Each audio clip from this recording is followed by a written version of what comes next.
अगर आप भी चाहते हैं कि आरसीएम म्यूजिक के वीडियो सबसे पहले आप तक पहुंचे, तो लाल बटन को दबा के चैनल को सब्सक्राइब जरूर करें और साथ में बेल आइकन को दबाना ना भूलें।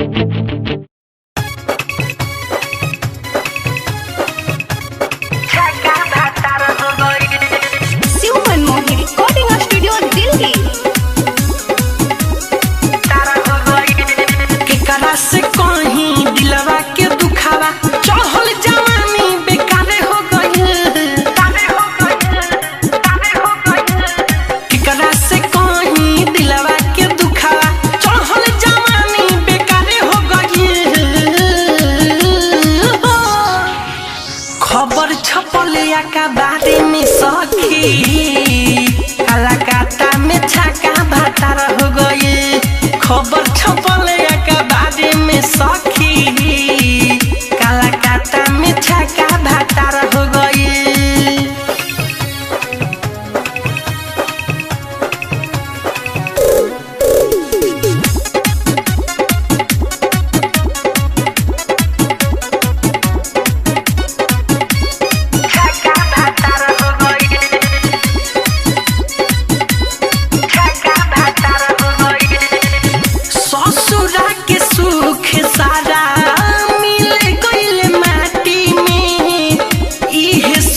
सोची निंदिया आवे नहीं रहती में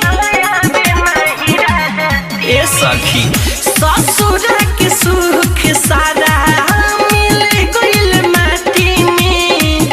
इहे सोची सोची निंदिया आवे नहीं रहती में। लाजो न निकली घर से बाहरवा गावे गावे प्रचार हो गइल।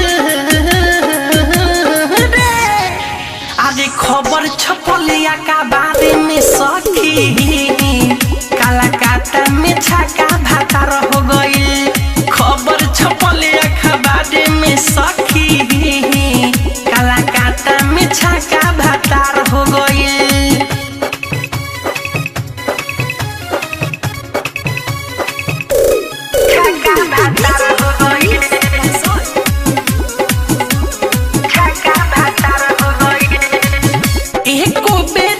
चले नहीं मिठू हमारा बारे में मुहबा दिखाई कैसे बोला नहीं हारे में बोला नहीं हारे आए हाय हे को बेरी सोचले ही नहीं मिठू हमारा बारे में मुहबा दिखाई कैसे बोला नहीं हारे में।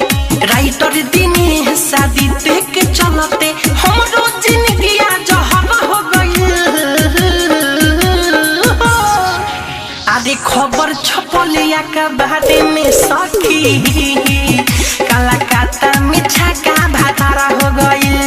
खबर छपलिया का बारे में सखी कलकत्ता में छक्का भातार हो गई। केकरा से कहीं दिलवा के दुखावा चढ़ल जवानी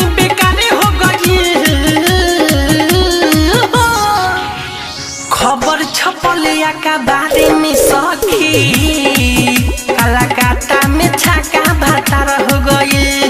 खबर छपलिया का बारे में सखी कलकत्ता में छक्का भातार हो गई।